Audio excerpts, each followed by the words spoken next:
ইসলামের সৌন্দর্যতা পৃথিবীর সমস্ত সৌন্দর্যতাকে হার মানায়। কেন?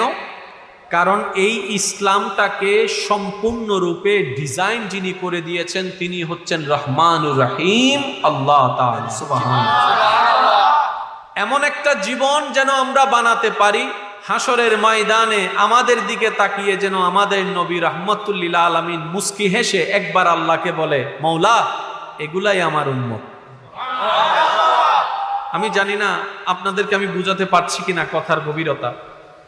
নবী যদি একবার হাসরের ময়দানে আপনার দিকে তাকিয়ে মুস্কি একটা হাসি দেয়, নবী যদি একবার আপনার দিকে তাকায় মুস্কি হাসি, আল্লাহকে যদি বলে মুস্কি হাসি দিয়ে, মৌলা এটা আমার উম্মত, আমার উম্মত, নবীজি বলার সাথে সাথে আপনার আমার জন্য এটা সার্টিফিকেট হয়ে যাবে। একটা হচ্ছে দাবি করা, যেটা আমরা দাবি করছি।